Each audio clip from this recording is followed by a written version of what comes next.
Hello students, in today's class we will begin with a new concept, that is refraction. First, in the previous classes we had learned about reflection. Reflection is the process of bouncing back of lights. कोई भी surface पर जब light गिरती है, then it takes a diversion or it bounces back from that surface. Due to this phenomena we are able to see objects. इसी process की वजह से, रिफ्लेक्शन की वजह से हम लोग क्या है कि ये हम कोई भी ऑब्जेक्ट को देख सकते हैं, या फिर विजन जो है, जो मेनली विजन से रिलेटेड है, वो सारा रिफ्लेक्शन की वजह से, ठीक है. But refraction is a different phenomena, ये बिल्कुल ही अलग टाइप का केस है. अब let us consider two different medium, ठीक है. First is air and second is water. So what happens is, when a ray of light comes at the point of intersection, now this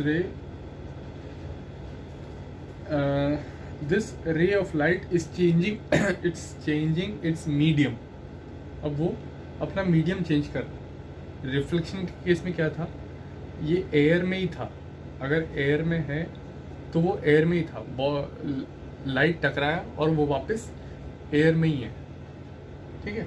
the medium here is just one, but in the case of refraction there are two different mediums. Light reflect नहीं हो रहा है, but it is passing through the object. जो भी object रखा है उसके अंदर को वो अब्जॉर्ब कर रहा है, या फिर वो उसके अंदर को जा रहा है. So the light ray may bend away from the normal or it may bend towards the normal. ये हमारा नॉर्मल है, ठीक है. जो लाइट रे आ रहा है वो या फिर तो वो नॉर्मल के से दूर जा सकता है, या फिर तो वो पास की तरफ को आ सकता है, और वो डिपेंड करेगा कि मीडियम क्या है. मीडियम डेंसर है या रेयरर है, ठीक है. So the process of bending of light, ठीक है, इसमें बाउंसिंग बैक था. रिफ्लेक्शन के केस में बाउंसिंग होता है, बट रिफ्रैक्शन के केस में bending of light. Light bend हो रहा है, ठीक है. वो पास को हो सकता है या दूर को हो सकता है, वो हम पढ़ेंगे ये वो कॉन्सेप्ट क्या है. सो refraction is the phenomena of bending of light when the ray is bending of light when the ray passes from one medium to another.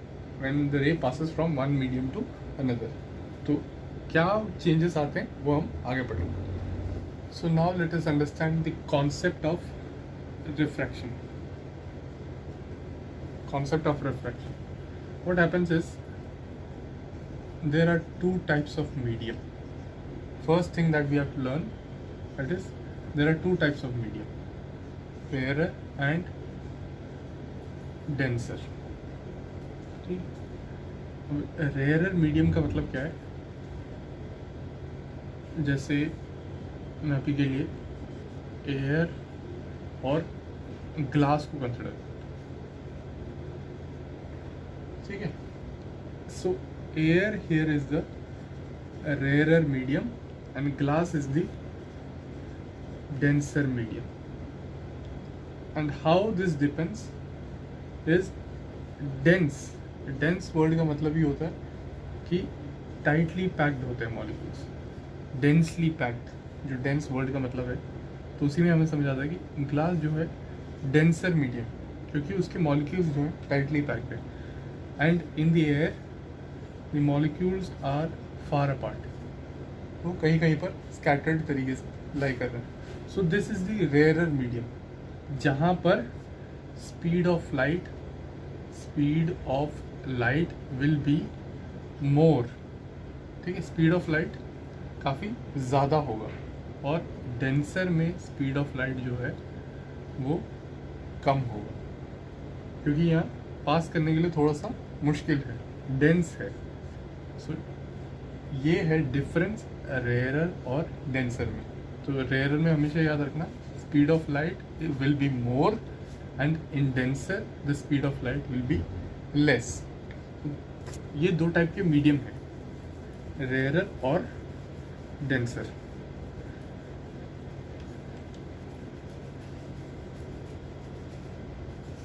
What happens is this is the interface, इसको हम interface बोल देते हैं, ठीक है। Air और यहाँ पर ग्लास, तो ऊपर रेयरर मीडियम है और नीचे डेंसर मीडियम है, ठीक है। Now we will draw a normal को मैंने नेम दे दिया जैसे एन डैश, ठीक है। नॉर्मल को नेम दे दिया। उसके बाद I will draw a ray of light, let this be A B, ठीक है। And in the case of refraction what happens is the light should pass through the medium, ठीक है। अब ये पास होगा, इस मीडियम से पास होगा, रिफ्लेक्ट होने के बदले ये इस अगले मीडियम में ट्रांसफर हो रहा है। So what happens is when it goes from rarer to denser medium, it comes near to the normal, ठीक है। तो ये जो एंगल है इधर, अब ये बिल्कुल सेम नहीं है, ठीक है। जितना ये एंगल था, एंगल ऑफ इंसिडेंस, इधर ये एंगल ऑफ इंसिडेंस है और ये इधर एंगल ऑफ रिफ्लेक्शन नहीं, angle of refraction, angle of refraction, ठीक है।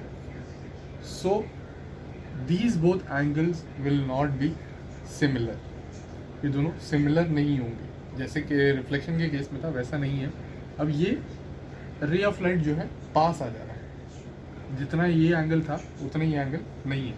So whenever it is coming from rarer to denser medium, rarer से डेंसर मीडियम में जब भी आता है तो the ray of light will bend towards the normal, normal की तरफ को वो बेंड हो रहा है, ठीक है।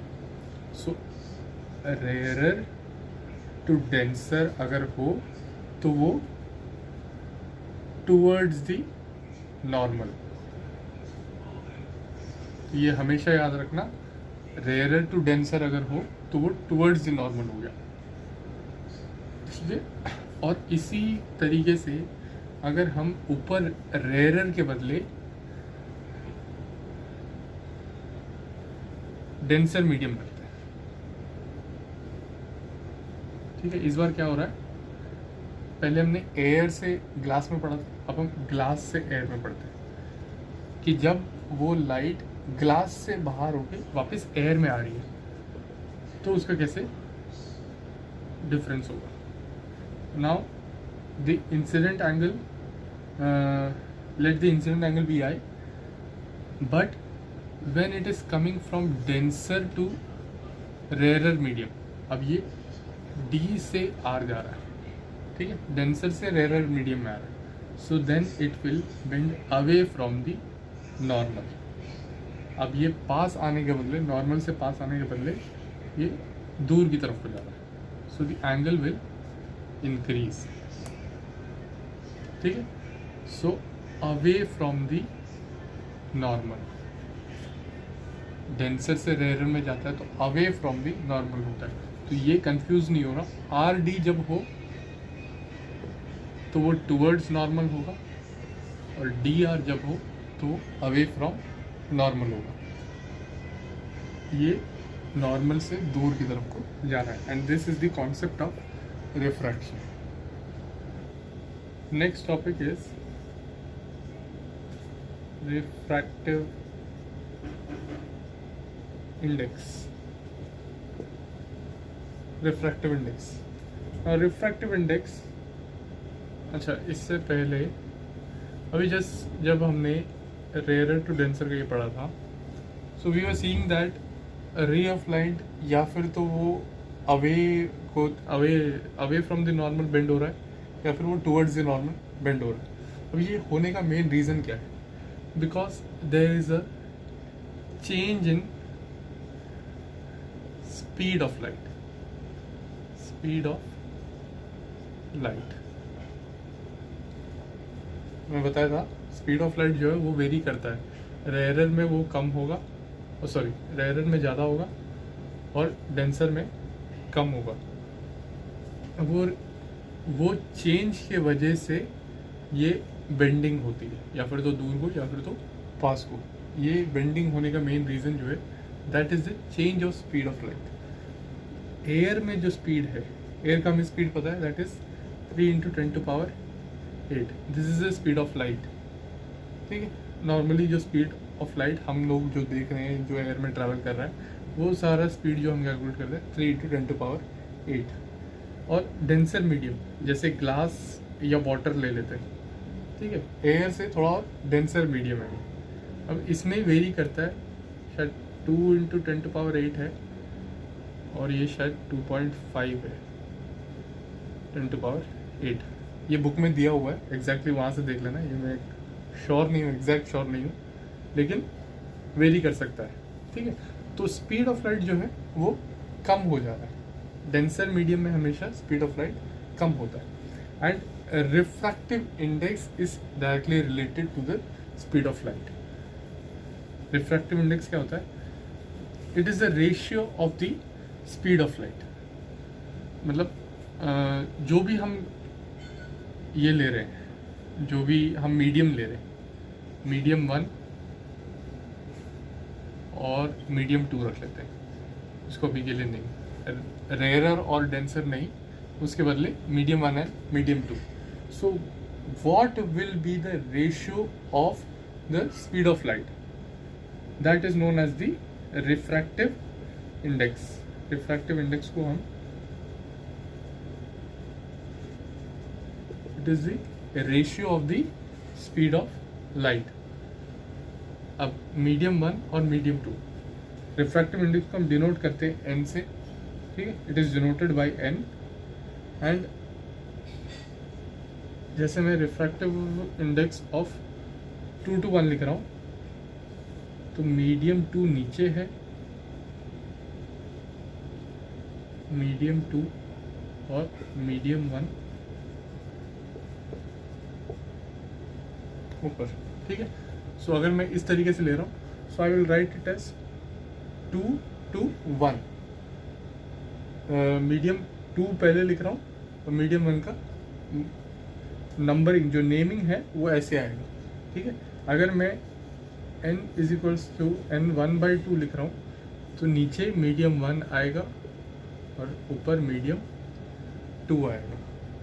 ठीक है, वो मीडियम रेयरर या डेंसर है, वो वेरी कर सकता है। तो इस हिसाब से हम लोग रिफ्रैक्टिव इंडेक्स कैलकुलेट करते हैं। और रिफ्रैक्टिव इंडेक्स जैसे मीडियम 1 इसका स्पीड ऑफ लाइट की बात कर रहा है, तो मीडियम 1 में स्पीड ऑफ लाइट क्या होगा और मीडियम 2 में स्पीड ऑफ लाइट क्या होगा। जैसे हमने अभी लिया था, ऊपर एयर लिया था और नीचे ग्लास ले लो। ठीक है, सो N21 क्या होगा?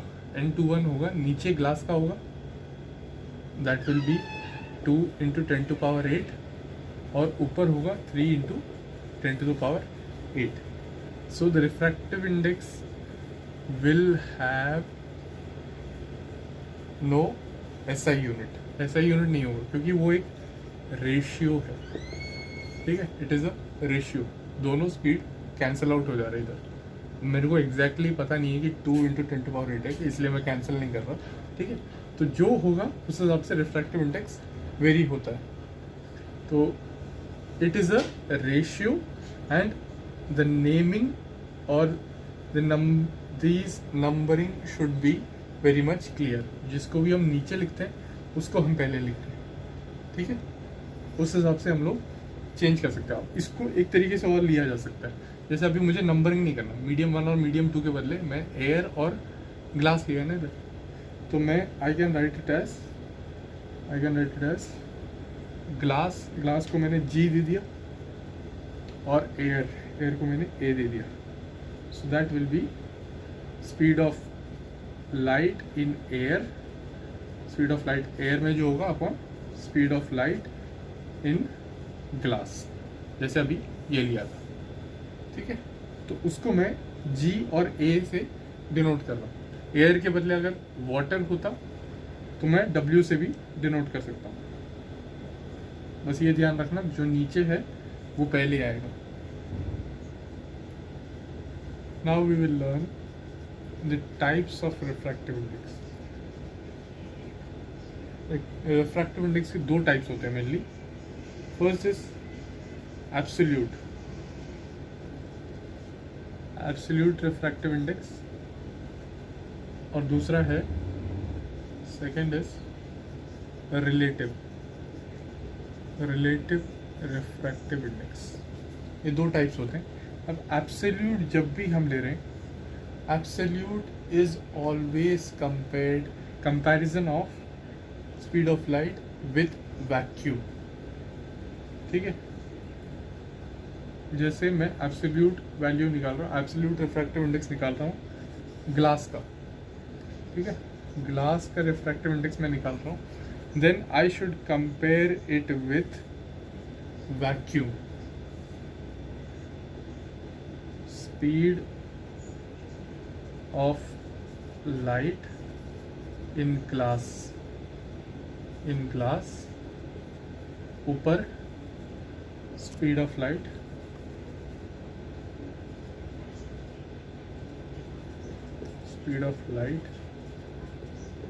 In vacuum.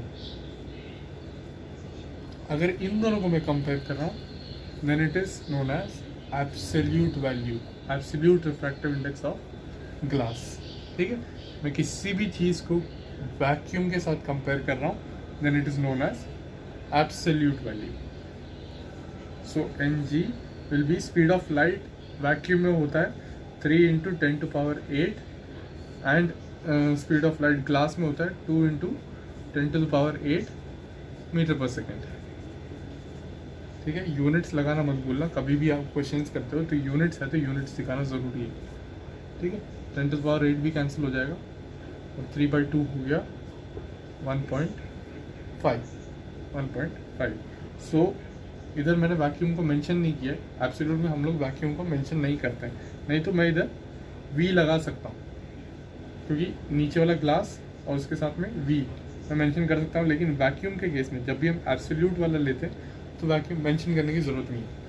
अब मैं ग्लास के बदले वाटर रखता हूँ, then I am finding the absolute refractive index of water with respect to vacuum. मुझे एब्सोल्यूट निकालना है तो हमेशा याद रखना ऊपर वैक्यूम होना चाहिए. ठीक है, अगर मैं किसी और के साथ कर रहा हूँ, for example this be water and this be glass. ठीक है, इधर मैंने केस थोड़ा चेंज किया. When we are taking anything other than vacuum, अगर मैं ऊपर वाले केस में, जो ऊपर वाला जो मीडियम है उस केस में वैक्यूम के बदले मैं कुछ भी लेता हूँ, ठीक है, then we are finding the relative refractive index. तो एब्सोल्यूट में हमेशा वैक्यूम होता है और रिलेटिव में कुछ भी हो सकता है. कोई भी मीडियम हम चेंज कर सकते हैं, वो अकॉर्डिंग टू दैट. जैसे ग्लास हो गया, ग्लास के बदले डायमंड हो गया या फिर ऑयल रख लिया, कुछ भी हम लोग चेंज कर सकते हैं. लेकिन ऊपर अगर वैक्यूम आता है तो इट विल बी एब्सोल्यूट. और एक और चीज़ जो पढ़ना है दैट विल बी, इसका जो डेफिनेशन है अगर एग्जैक्टली तुम्हें बुक में दिया होगा, नहीं तो मैं साथ साथ में वीडियो के बाद वो व्हाट्सएप पे ही डाल दूँगा. वैसे तुम्हें कहीं पर भी मिल जाएगा, वैसे बुक में होगा, नहीं तो नेट पर भी तुम लोग ढूंढ ही सकते हो. एब्सोल्यूट और रिफ्रैक्टिव ये शायद कभी कभार 1-2 नंबर में पूछ लेते हैं ये लोग. उसके अलावा जो है, जो मेन कॉन्सेप्ट है, जैसे refractive index of glass with respect to water. ठीक है, तो ऊपर speed of light in water और नीचे speed of light in glass. ठीक है, अगर मैं इसी चीज़ को उल्टा भी लेता हूँ, now I am finding the refractive index of water with respect to glass. So same चीज़, स्पीड ऑफ लाइट। अब मैं स्पीड को v से डिनोट कर सकता हूँ। ठीक है, वेलोसिटी जो है मैं उसको v से डिनोट कर रहा हूँ। एंड ये वाटर है तो मैं w दे देता हूँ, और ये ग्लास है तो मैं g दे देता हूँ। और सेम चीज़ इधर भी, अब लेकिन बस उल्टा हो जाएगा, vg बाय vw। ठीक है, स्पीड ऑफ लाइट को मैंने v से डिनोट किया है, या फिर वेलोसिटी जो है वही वाला v से मैंने डिनोट किया है बस। So when I am comparing these two values, if I multiply these two, ngw into nwg, अगर मैं इन दोनों वैल्यूज़ को मल्टीप्लाई करता हूँ तो ये जो है मल्टीप्लाई हो जाएगा। So vw upon vg into vg upon vw ये आएगा, and these can be cancelled out. So इधर बचेगा 1, एंड ngw इंटू nwg, ठीक है, this will be equal to 1। अब ये ऐसे लिखने का फायदा क्या है? So nwg will be equal to 1 by ngw। तो अगर मुझे कभी भी किसी चीज़ का रिफ्रैक्टिव इंडेक्स निकालना हो, ठीक है, मैंने वाटर का निकाल लिया है विथ रिस्पेक्ट टू ग्लास, मैंने एक वैल्यू निकाल लिया है। ठीक है, तो मुझे इसके लिए पूरा सॉल्व करने की ज़रूरत नहीं है। फ्रॉम दिस कॉन्सेप्ट, अभी जो जैसे हमने किया उससे मुझे समझ आता है कि वाटर का ग्लास के साथ मैंने निकाल लिया है, तो उसी का 1 बाय होगा ग्लास का वाटर के साथ, एग्जैक्टली उसी का 1 बाय होगा। जैसे अभी हमने वैक्यूम का वाटर के साथ निकाला था, वैक्यूम का ग्लास के साथ निकाला था, 1.5 निकाला था। ठीक है, ngv निकाला था अभी हमने, जिसको मैंने ng करके लिखा था, उसको मैंने निकाला था 1.5 ग्लास का वैक्यूम के साथ। मुझे वैक्यूम का ग्लास के साथ निकालना है, I will just divided by 1 divided by 1.5।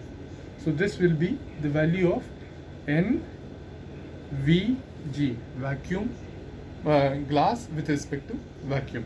सो ये कॉन्सेप्ट बहुत ही इंपॉर्टेंट है, कभी कभार कुछ क्वेश्चन सॉल्व करने के लिए बहुत ही ईजी कर देता है, ये कॉन्सेप्ट को ईजी कर लेता है।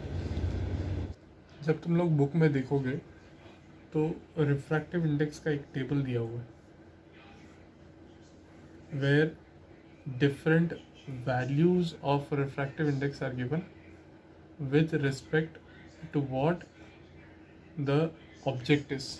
मतलब क्या क्या वो एयर हो सकता है, वाटर हो सकता है, या फिर जो भी है, उस हिसाब से रिफ्रैक्टिव इंडेक्स दिया हुआ है, बुक में है। एंड रिफ्रैक्टिव इंडेक्स का वैल्यू ज़्यादातर देखोगे तो एयर का 1.0033 का दिया होगा, वाटर 1.3, ये सारा विथ रिस्पेक्ट टू वैक्यूम लिया गया है।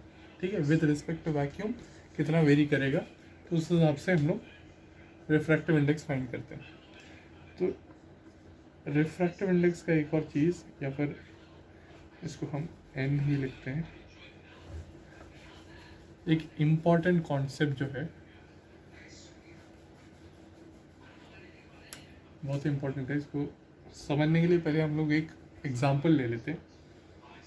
Late us take the refractive index of water with glass. ठीक है, water with respect to glass. तो नीचे speed of light in water और नीचे speed of light in glass. ठीक है, अब इन दोनों में देखा जाए तो डेंसर मीडियम ये है, ठीक है, और वाटर थोड़ा और रेयरर मीडियम है। डेंस और रेयर का फ़र्क मैं बता चुका हूँ. सो डेंसर मीडियम ग्लास है और रेयर मीडियम इधर वाटर है. इसको हम पहले निकाल लेते हैं. ग्लास का मैंने अभी जस्ट लिया था, स्पीड होता है 2 × 10⁸ मीटर पर सेकेंड, और इधर है 2.25 × 10⁸ मीटर पर सेकेंड. तो ये दोनों कैंसिल है, और 2 × 2.5 ये हो जाएगा 200/225. तो समथिंग 0.8 के आसपास आएगा, 0.8 समथिंग होगा. ठीक है. And the refractive index will be of water with respect to glass. ठीक है. तो बुक में जब तुम ध्यान दोगे तो जो भी रिफ्रैक्टिव इंडेक्स दिए हैं वो सारे ज़्यादातर 1 या 1 से ऊपर के होंगे. ठीक है. शायद ही कोई केस हो जिसमें कम दिखाया हो. ठीक है. तो हमेशा याद रखना, whenever we are comparing a rarer medium to a denser medium, हम लोग जब भी एक रेयर मीडियम को, इधर वाटर रेयर मीडियम है, रेयर मीडियम को डेंसर मीडियम से कंपेयर कर रहे हैं, तो रिफ्रैक्टिव इंडेक्स जो है वो 1 से कम होगा. ठीक है. तो ये बहुत ही इम्पोर्टेंट कॉन्सेप्ट है कि व्हेन इसको हम 2 मान लिया और इसको 1 ले लिया, सो n2/1, अगर ये 1 से कम आ रहा है, if it is lesser than 1, if this is lesser than 1, then always remember that second medium is rarer and first medium is denser. ठीक है. कभी भी रिफ्रैक्टिव इंडेक्स 1 से कम आता हो तो सेकेंड मीडियम हमेशा रेयर है और फर्स्ट मीडियम डेंसर है. कभी कभार हमें 1 नंबर का क्वेश्चन पूछ लेते हैं इसमें से ही कि मतलब हमें कुछ वैल्यू दिया होगा, जैसे 1 के बदले 0.8, अभी जैसे हमने निकाला 0.8 या 0.5 दिया है, उससे हमें बताना है कि कौन सा रेयर है या कौन सा डेंसर है. तो इससे कंफ्यूज नहीं होना है. सो जब भी अगर 1 से कम हो, अगर रिफ्रैक्टिव इंडेक्स 1 से कम हो, तो सेकेंड वाला जो नीचे वाला है वो हमेशा रेयर होगा और ऊपर वाला डेंसर होगा. और अगर ये उल्टा है, जैसे अभी रिफ्रैक्टिव इंडेक्स 0.8 के बदले 1.9 निकलता, तो ये 1 से ज़्यादा है. So in that case n2/1 is greater than 1. ठीक है. In this case, the second medium will be denser and the first medium will be rarer. ठीक है. ये कॉन्सेप्ट को कहीं लिख लेना, याद करना भी इम्पोर्टेंट है कि मतलब 1 नंबर या 2 नंबर के क्वेश्चन कभी कभार डायरेक्टली MCQs जो क्वेश्चन आएंगे वो सारे कभी कभार इस पे बेस्ड होते हैं.